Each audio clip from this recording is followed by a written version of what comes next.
How many fission take place per second in a 300 megawatt reactor assuming each fission releases 200 mega electron volt of energy. हमने number of fissions find करने हैं, तो इसके लिए हमें इसको जो है ना सॉल्व करना पड़ेगा। तो हम चलते हैं इसके सोल्यूशन की तरफ। जी एमसीक्यूज में हमें गिवन है कि जो आउटपुट पावर है रिएक्टर की वो है 300 मेगावाट। जब उसको वाट में कन्वर्ट करेंगे तो मेगा की वैल्यू लगाएंगे जो है कि 10⁻⁶। और इसी तरह जो हमारे पास एनर्जी रिलीज पर फिशन गिवन है वो है 200 मेगा इलेक्ट्रॉन वोल्ट। फिर मेगा की वैल्यू लगाएंगे तो वो आ जाएगी 10⁻⁶। अब इलेक्ट्रॉन वोल्ट से जो है वो एनर्जी को हम उसके ऐसा यूनिट जूल में कन्वर्ट करेंगे। हमें पता है कि जो 1 इलेक्ट्रॉन वोल्ट है वो बराबर होता है 1.6 मल्टीप्लाई 10⁻⁻19 जोल के। ठीक है, तो 1 इलेक्ट्रॉन वोल्ट अगर इतने के बराबर है, इतने जोल के, तो जो 200 मल्टीप्लाई 10⁻⁶ इलेक्ट्रॉन वोल्ट है ये कितने के बराबर हो जाएंगे। इसको हम 1.6 मल्टीप्लाई 10⁻⁻19 से मल्टीप्लाई करेंगे तो ये आ जाएगा 200 मल्टीप्लाई 10⁻⁶। इसको मल्टीप्लाई कर देंगे किसके साथ, 1.6 मल्टीप्लाई 10⁻⁻19 के साथ। तो जो हमारी एनर्जी है वो इलेक्ट्रॉन वोल्ट से किस में कन्वर्ट हो जाएगी, जूल्स में। तो ये 10⁻⁶ में से जब ये 19 माइनस किए तो हमारे पास बच जाएंगे 10⁻⁻13। और 200, और जब मैं इसका इशारिया ख़त्म करूँगा नीचे आ जाएगा 10। वो 10 से इसका एक ज़ीरो कैंसिल हो जाएगा। मैं करके भी दिखा देता हूँ, नीचे 10 आ जाएगा, 10 से इसका एक ज़ीरो कैंसिल हो जाएगा। बाकी 20 को जब मैं 16 से मल्टीप्लाई करूँगा, 16 दूनी 32, तो ये हो जाएगा 320। ये हमारा जोल में आंसर निकला है। जो हमारी एनर्जी है वो हमने जोल में कैलकुलेट करनी फाइंड करने हैं कि नंबर ऑफ फिशन पर सेकेंड, नंबर ऑफ फिशन पर सेकेंड ये हमने फाइंड करनी है, नंबर ऑफ फिशन पर सेकेंड। तो नंबर ऑफ फिशन पर सेकेंड फाइंड करने का हमारे पास फार्मूला है output power, output power, output power को हम डिवाइड करेंगे ये जो एनर्जी रिलीज पर फिशन के, पर फिशन कितनी एनर्जी निकल रही है, एनर्जी रिलीज्ड।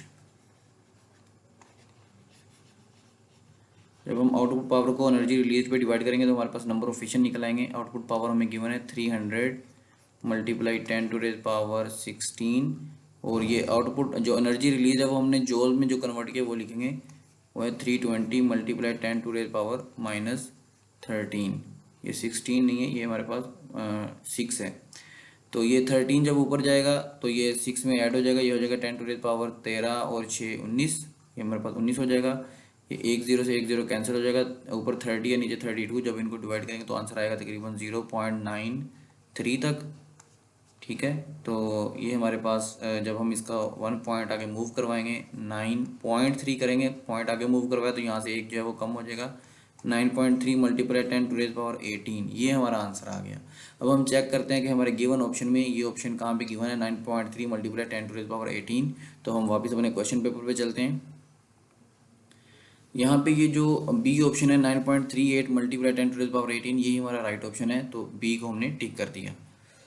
नेक्स्ट है वो कहता है कि हमारे पास during projectile motion the horizontal component of velocity, कहता है हॉरिजॉन्टल कंपोनेंट ऑफ वेलोसिटी वो क्या रहता है, वो सेम रहता है, कांस्टेंट रहता है। तो हम ये सी ऑप्शन जो है वो हमारा राइट हो जाएगा, रिमेन्स कांस्टेंट।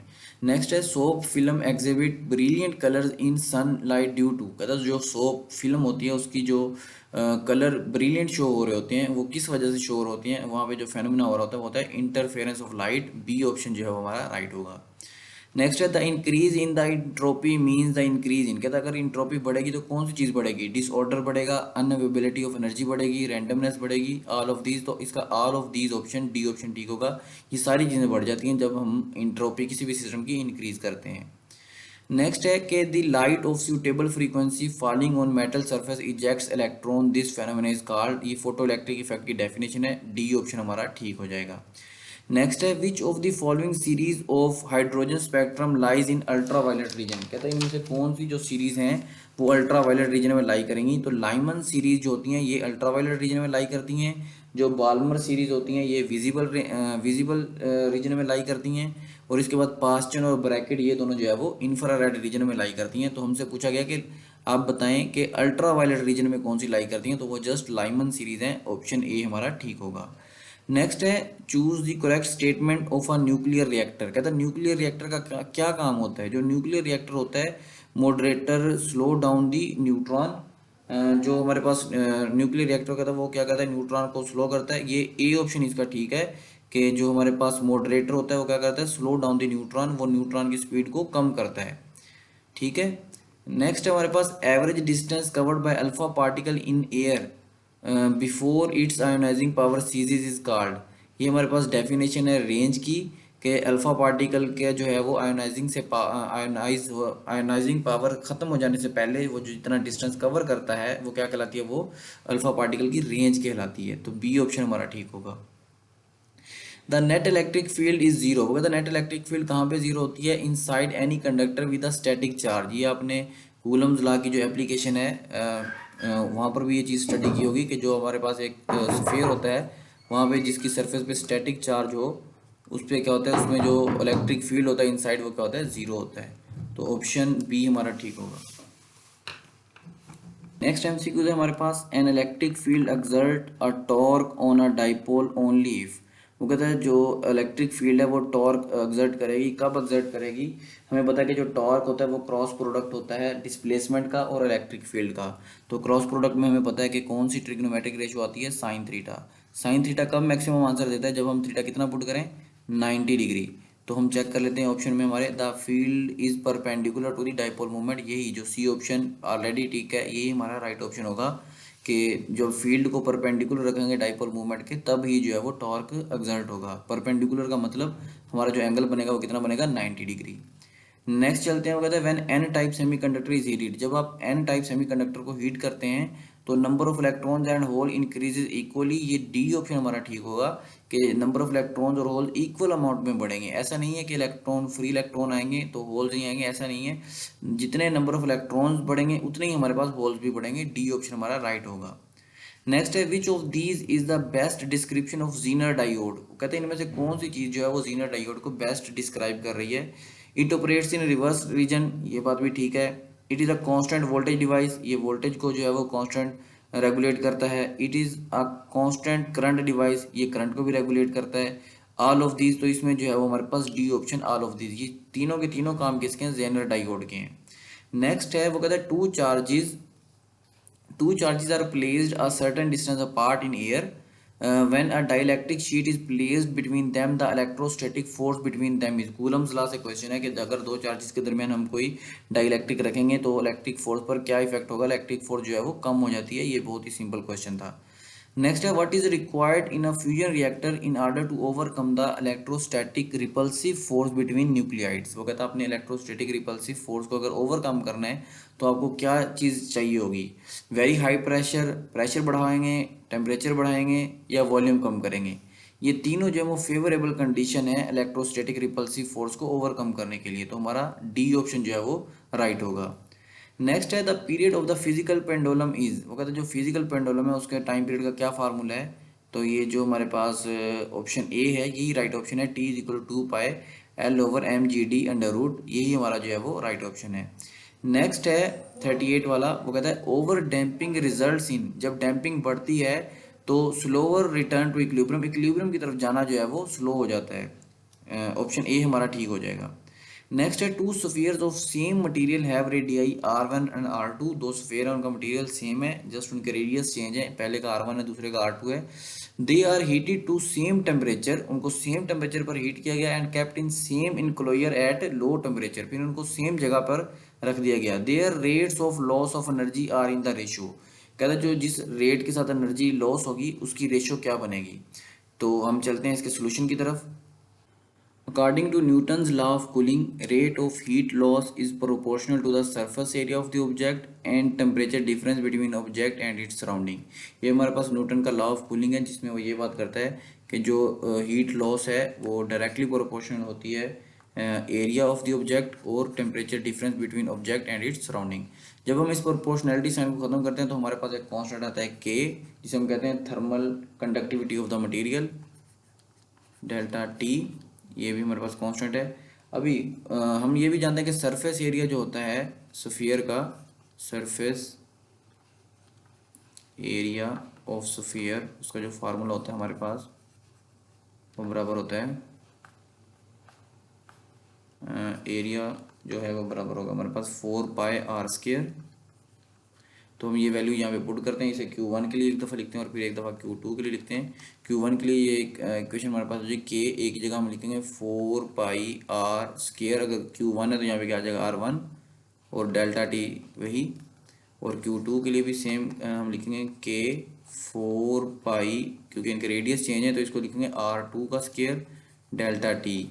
अब देखें यहाँ पे के भी जो है वो कांस्टेंट है, ये हमारे पास Q2 के लिए हमने इसको लिखा है, के भी कांस्टेंट है, 4π भी कांस्टेंट है, नीचे भी 4π कांस्टेंट है, डेल्टा टी भी कांस्टेंट है, नीचे भी डेल्टा टी कांस्टेंट है। जो चेंज है वो किसमें है, R1 और R2 में। तो हम क्या करेंगे, इनको कंपेयर कर लेंगे।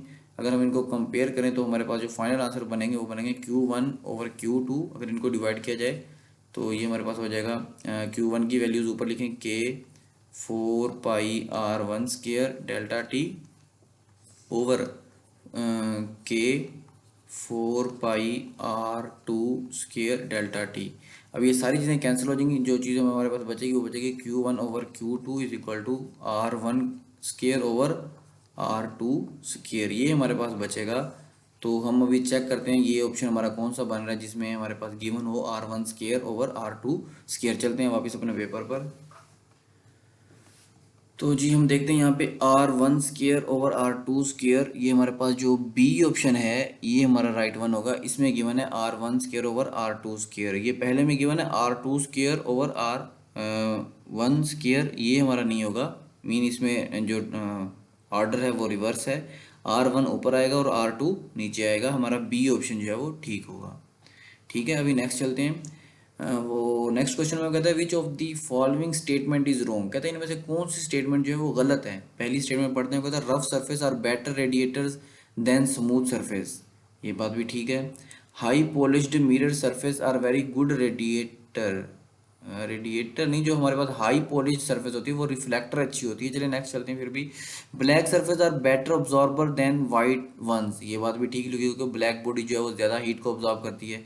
Black surface are better radiators than white, और ये रेडिएट भी ज़्यादा अच्छा करती है, तो ये ठीक है। ये जो ये वाला है हमारे पास कि high polished mirror surface are very good radiator, अगर आपके पास एक मिरर है वो हाईली पॉलिश्ड है तो वो इमीटर अच्छा होगा, रेडिएटर अच्छा नहीं होगा, उसमें से रेडिएशन जो है वो रेडिएट ज़्यादा नहीं होंगी। यहाँ पे जो हमारा बी ऑप्शन है वो ठीक होगा।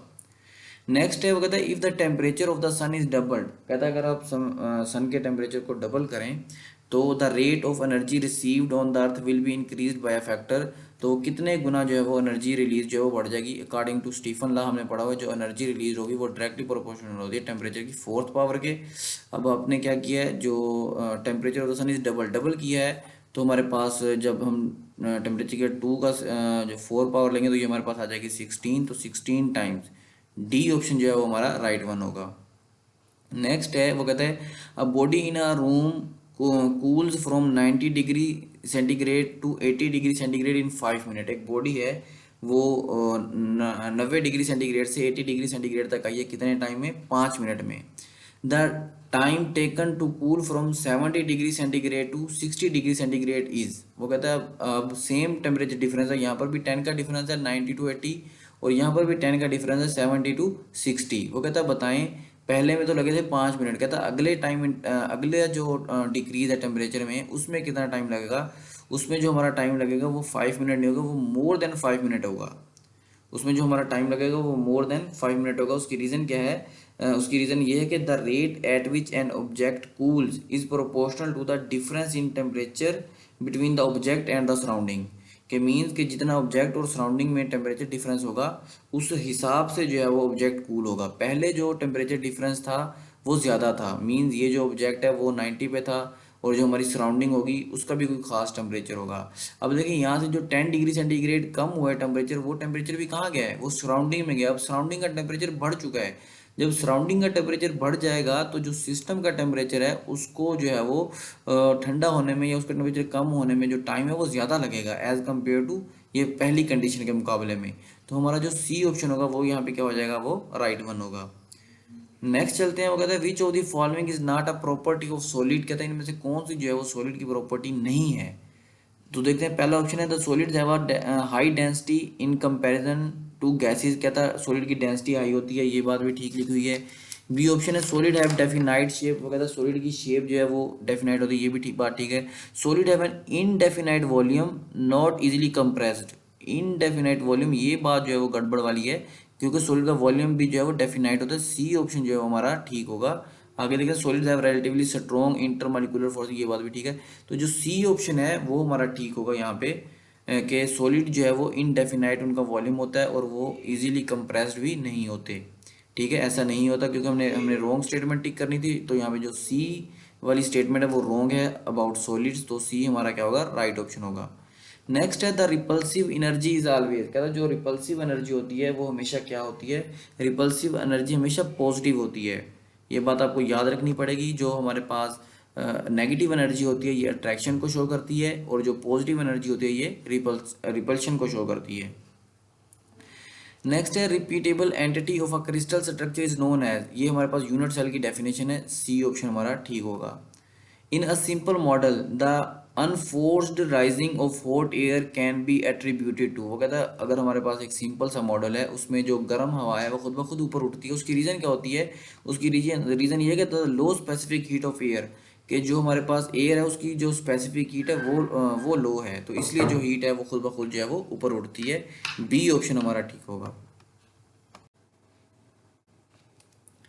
इस एमसीक्यूज के सोल्यूशन में हम यूज़ करेंगे work energy theorem. Work energy में थ्योरम में क्या कहता है कि जो वर्क डन होता है वो बराबर होता है चेंज इन काइनेटिक एनर्जी के, और चेंज इन काइनेटिक एनर्जी बराबर होगी 1/2 I डेल्टा ओमेगा स्केयर। अभी हमें आई की वैल्यू चाहिए, मोमेंट ऑफ इनर्शिया की, और एंगुलर वेलोसिटीज की वैल्यू चाहिए। ठीक है, तो सबसे पहले हम डिस्क का जो एंगुलर मोमेंटम होता है उसका फार्मूला लिखते हैं, वो बराबर होता है I = 1/2 mr²। 1/2 इसी तरह आ गया। डिस्क का जो हमें मास गिवन है वो है 2 किलोग्राम, और रेडियस नहीं में डायमीटर गिवन है जो कि कितना है 2 मीटर। तो डायमीटर से जब हम रेडियस में जाएंगे, रेडियस क्या होता है डायमीटर का हाफ, d/2। तो d की जगह क्या आ जाएगा 2, नीचे भी 2, तो इसका आंसर क्या आ जाएगा 1। तो मेरे पास रेडियस कितना निकला है 1, तो यहाँ पे क्या आ जाएगा 1 का भी स्क्वायर। ठीक है, तो जब हम इसको सॉल्व करेंगे तो ये क्या हो जाएगा, 2 से 2 कैंसिल हो जाएगा, और ये को 1 से मल्टीप्लाई करेंगे तो हमारे पास 1 ही आ जाएगा, 1 किलोग्राम मीटर स्क्वायर। ये हमारे पास क्या निकला है, moment of inertia of disc. Clear है। अभी नेक्स्ट हमें एंगुलर वेलोसिटीज गिवन है। इनिशियल एंगुलर वेलोसिटी है हमारे पास 300 आरपीएम, और फाइनल वेलोसिटी है हमारे पास 600 आरपीएम। ठीक है, अब हम इनको इन कैसे यूनिट में कन्वर्ट करेंगे एंगुलर वेलोसिटी को, रेडियन पर सेकंड में। तो आरपीएम से रेडियन पर सेकंड में जब हम कन्वर्ट कर रहे हैं तो हम 300 को मल्टीप्लाई करेंगे 2π/60 के साथ। ठीक है, जब मल्टीप्लाई करेंगे तो ये 0 से 0 कैंसिल हो जाएगा, और 6 5 30, और 5 2 10, 10π हमारा आंसर आ जाएगा। और सिमिलरली जब हम 600 को कन्वर्ट करेंगे ये हो जाएगा 600 मल्टीप्लाई बाई 2π/60। 0 से 0 कैंसिल हो जाएगा, 6 10 60, ये 10 को 2 से मल्टीप्लाई करेंगे तो ये हमारे पास आ जाएगा 20π। ये हमारे पास जो आंसर हैं ये आए हैं रेडियन पर सेकंड में। हमने आरपीएम से रेडियन पर सेकंड में एंगुलर वेलोसिटी को कन्वर्ट कर लिया। अब हम क्या करेंगे, अब हम ये जो वैल्यूज हैं इनको इस फार्मूले में पुट कर लेते हैं। हमारे पास फार्मूला था जो चेंज इन काइनेटिक एनर्जी का, वर्क डन बराबर था चेंज इन काइनेटिक एनर्जी के, और चेंज इन काइनेटिक एनर्जी है जो थी वो बराबर थी 1/2 I डेल्टा ओमेगा स्क्वायर। 1/2 इसी तरह आई मूवमेंट ऑफ इनर्शिया, ये हमारा कितना निकला था 1। मूवमेंट ऑफ इनर्शिया की जगह पे हमने 1 लिख दिया। चेंज इन एंगुलर वेलोसिटीज, जो चेंज को हम लिखेंगे final velocity minus initial velocity का भी स्क्वायर, दोनों वेलोसिटी का क्या लेंगे स्क्वायर लेंगे। 1/2 इसी तरह 1/2 को 1 से मल्टीप्लाई करो तो 1/2 ही हो गया। फाइनल वेलोसिटी का स्क्वायर, अब फाइनल वेलोसिटी हमारे पास 20π, मीन्स के क्या हो जाएगा 20π का हम क्या लेंगे स्क्वायर लेंगे, और उसको माइनस करेंगे। इनिशियल वेलोसिटी कितनी है 10π का भी क्या आ जाएगा स्क्वायर आ जाएगा। इसको जब हम सॉल्व करेंगे तो हमारे पास आंसर आ जाएंगे 1/2, 20 का स्क्वायर जो होता है वो होता है 400, पाई का स्क्वायर आ जाएगा साथ, माइनस 10 का स्क्वायर 100, साथ पाई का स्क्वायर, और ये इस तरह 1/2, 400 में से 100 गए तो बाकी बचेगा 300 पाई स्क्वायर। इसको जब मैं कैंसिल करूँगा तो ये आ जाएगा 150। ठीक है, ये हो जाएगा 150 इंटू पाई स्क्वायर। तो पाई की वैल्यू लगाई यहाँ पे 150 और पाई की वैल्यू होती है 3.14 और इसका स्क्वायर लेंगे। 3.14 का जब हम स्क्वायर लेते हैं, ये आपका वैल्यू ज़ुबानी पता होना चाहिए, आता है 9.58 तक, 9.85 तक। ठीक है, 9.85 तक आपका आंसर आएगा। अगर 9.8 को मैं 10 कंसीडर करूँ, 10 को मैं 150 से मल्टीप्लाई करूँ, तो मेरा जो आंसर आएगा वो 1500 के राउंड अबाउट आएगा। ठीक है, अगर मैं इसको 10 कंसीडर करूँ तो जो मेरा आंसर आना चाहिए वो कितना आना चाहिए, 1500 के राउंड अबाउट। तो हम चेक कर लेते हैं, 1500 जॉल के राउंड अबाउट जो हमारा आंसर होगा वही हमारा राइट ऑप्शन होगा। ये हमारा वर्क डन फाइंड हो गया। ठीक है, अभी चलते हैं हम अपने क्वेश्चन पेपर पर। जी, तो हमने आंसर निकाला है 1500। तो यहाँ पे हमारे पास गिवन है 1479, 14.0.1 तो ये जो ए ऑप्शन है ये 1500 के राउंड अबाउट है। तो जो हमारा ए ऑप्शन होगा ये हमारा क्या होगा, राइट वन। ठीक है, नेक्स्ट चलते हैं 48 पे। वो कहता है the mean free path of nitrogen molecule at 27 degree centigrade is 3 multiply 10⁻⁻7 metre per second. ठीक है, the average speed of nitrogen molecule at the same temperature is 600 metre per second, then the collision frequency will be. हमने collision frequency निकालनी है। तो collision frequency निकालने के लिए हमारे पास सिंपल फार्मूला है। हम क्या करेंगे, सिंपल फार्मूला यूज़ करेंगे। चलते हैं अपने इसके सोल्यूशन की तरफ। जी, कोलिजन फ्रीक्वेंसी फाइंड करने के लिए पहले हमें टाइम इंटरवल फाइंड करना पड़ेगा बिटवीन टू सक्सेसिव कोलिजन।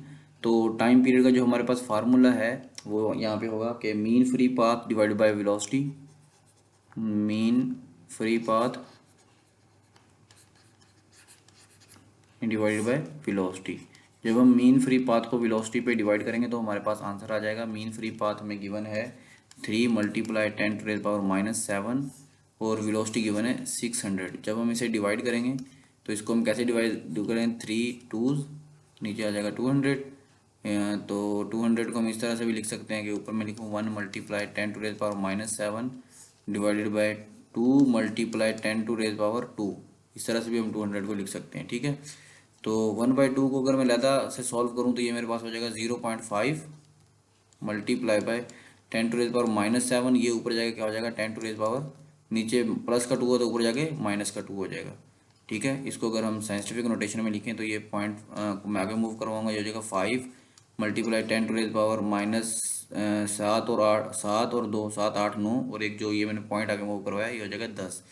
ये हो जाएगा हमारे पास 5 मल्टीप्लाई 10⁻⁻10। टाइम निकाला तो 7 यूनिट आ जाएगा सेकेंड। ठीक है, ये हमने टाइम पीरियड निकाल लिया। हम जानते हैं टाइम पीरियड और फ्रीक्वेंसी आपस में कैसे रिलेटेड होते हैं। इनका रिलेशन जो होता है वो इन्वर्स होता है। तो हम क्या करेंगे, सिंपली 1/t निकाल लेंगे। टी की वैल्यू हमारे पास अभी कैलकुलेट की है -10 पुट करेंगे। 1/5 मल्टीप्लाई 10⁻⁻10। जब इसको सॉल्व करेंगे तो हमारे पास आंसर आ जाएगा 2 मल्टीप्लाई 10�9 और 7 यूनिट आ जाएगा पर सेकेंड। ठीक है, ये हमारे पास फ्रीक्वेंसी का आंसर निकल आया। अब हम चेक कर लेते हैं अपने क्वेश्चन पेपर पे वापस जाकर कि ये हमें क्वेश्चन का कौन सा ऑप्शन जो है वो राइट ऑप्शन है। हमारे पास था 2 मल्टीप्लाई 10⁻9। तो ये हमारे पास सी ऑप्शन जो है वो ठीक है, 2 मल्टीप्लाई 10�9 पर सेकेंड। ठीक है, नेक्स्ट चलते हैं 49। हमारे पास गिवन है the average translational kinetic energy of the molecule in a sample of oxygen at 300 kelvin temperature given है एट, ये हमें एनर्जी भी गिवन है kinetic energy. What is the average translational energy at 750 kelvin. बहुत simple हमारे पास ये इसका सोल्यूशन है। चलते हैं अपने इसके सोल्यूशन की तरफ क्वेश्चन के। जी, क्वेश्चन में हमें गिवन है काइनेटिक एनर्जी। पहली काइनेटिक एनर्जी को हम काइनेटिक एनर्जी 1 का नाम देते हैं। वो हमें गिवन है 6 मल्टीप्लाई 10⁻⁻20 जूल। पहली एनर्जी हमें ये गिवन है। और जो पहला टेम्परेचर गिवन है उसे हम T1 का नाम देते हैं। वो है हमारे पास 300 केल्विन। ठीक है, वो कहता है काइनेटिक एनर्जी 2, मतलब जो हमारे पास दूसरी काइनेटिक एनर्जी है वो फाइंड करें जब आपके पास टेम्परेचर कितना हो, T2 गिवन है 750 केल्विन। ठीक है, बहुत सिंपल है हमारे पास। हम इसका सोल्यूशन जो है वो इसको सॉल्व करते हैं। हम जानते हैं कि जो काइनेटिक एनर्जी है वो बराबर होती है 3/2 kT, 3/2 kT। अब यहाँ पे 3/2 क्या है, कांस्टेंट है, और k जो है ये भी हमारे पास कांस्टेंट है। तो इसका मतलब क्या हुआ कि जो काइनेटिक एनर्जी होती है वो डायरेक्टली प्रोपोर्शनल है टेम्परेचर के। तो फिर हमारे पास जो रिलेशन बनेगा वो कुछ इस तरह से बनेगा कि काइनेटिक एनर्जी 2 को अगर हम ऊपर रखें और उसको डिवाइड करें काइनेटिक एनर्जी 1 के साथ, तो हमारा जो रिलेशन बनेगा टेम्परेचर का वो बनेगा T2/T1। हमने यहाँ से काइनेटिक एनर्जी 2 फाइंड करनी है। तो जैसे मैं काइनेटिक एनर्जी 2 फाइंड करूँगा, ये काइनेटिक एनर्जी 1 उधर जाकर क्या हो जाएगी, मल्टीप्लाई, तो आंसर हो जाएगा T2 over T1 multiply by kinetic energy 1। अब इन सारों की वैल्यूज हम पुट कर देते हैं। पुट करेंगे T2 की हमें वैल्यू गिवन है 750 केल्विन, T1 की गिवन है 300 केल्विन। इसको मल्टीप्लाई करेंगे इनिशियल काइनेटिक एनर्जी या काइनेटिक एनर्जी 1 जिसे मैं नाम दिया है वो है 6 मल्टीप्लाई 10⁻⁻20। अब इसे हम कैंसिल करते हैं, 0 से 0 कैंसिल हो जाएगा, ये 30 को जब हम कैंसिल करेंगे ये आ जाएगा हमारे पास 2.5। तो ये हमारे पास क्या हो जाएगा 2.5 को जब 6 से 25 छीके 150, लेकिन ये 2.5 और 150 की बजाय क्या हो जाएगा 15 मल्टीप्लाई 10⁻⁻20। ठीक है, अगर हम इसको पॉइंट की फॉर्म में लिखें तो ये हमारे पास हो जाएगा 1.5 मल्टीप्लाई 10⁻⁻, यहाँ से कम हो जाएगा -19। ठीक है, ये हमारी एनर्जी निकल आई जूल्स में। तो हम चलते हैं अपने क्वेश्चन पेपर पे और चेक करते हैं कि ये ऑप्शन कौन सा बन रहा है।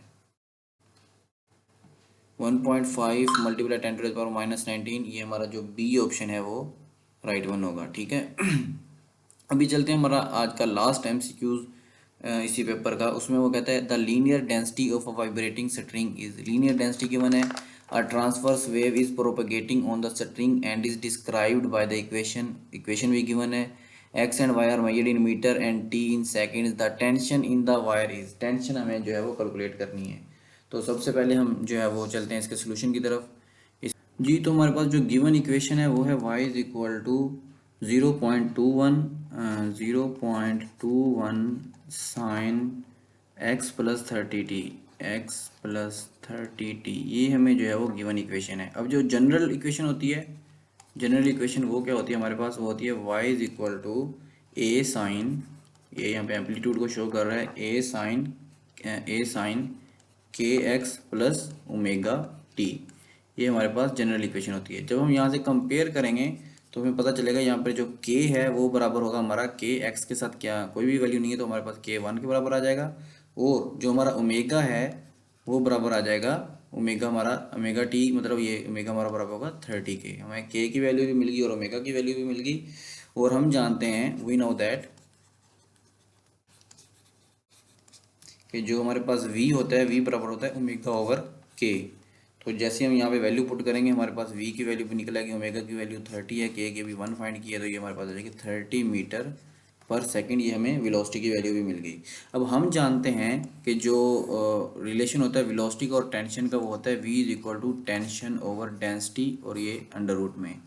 अब यहाँ से हम क्या करेंगे, अगर हम स्क्वायर लें तो ये हमारे पास हो जाएगा v square is equal to tension over density. हमने क्या फाइंड करना है, टेंशन, तो जैसे मैं टेंशन फाइंड करूंगा ये हो जाएगा v square multiply by density. v square, v की वैल्यू हमने अभी 30 फाइंड की, 30 का स्क्वायर लेंगे, और डेंसिटी हमें गिवन है क्वेश्चन में वो है 1.3 मल्टीप्लाई 10⁻⁻⁴ -4। तो जैसे हम इसका स्क्वायर लेंगे ये हो जाएगा 900 मल्टीप्लाई बाय 1.3 मल्टीप्लाई 10⁻⁻⁴, और जब हम इसको सॉल्व करेंगे हमारे पास आंसर आ जाएगा 0.12 न्यूटन। ठीक है, ये हमने टेंशन कैलकुलेट कर ली। अब हम चेक करते हैं कि गिवन ऑप्शन में 0.12 न्यूटन कौन सा ऑप्शन बन रहा है। चलते हैं अपने वापस क्वेश्चन पेपर पर। 0.12 ये ए ऑप्शन जो है यही हमारा राइट ऑप्शन होगा। होप सो कि आपको समझ आ चुकी होगी। हमारा लास्ट MCQs था SPSC लेक्चरर फिजिक्स के पेपर का, जो कि 24 अप्रैल 2024 को हुआ है। फिर भी अगर कोई क्वेश्चन है तो आप कमेंट सेक्शन में ज़रूर क्वेश्चन करें, आपको इंशाल्लाह जो है वो हर क्वेश्चन का आंसर करने की कोशिश करेंगे। Thanks for watching.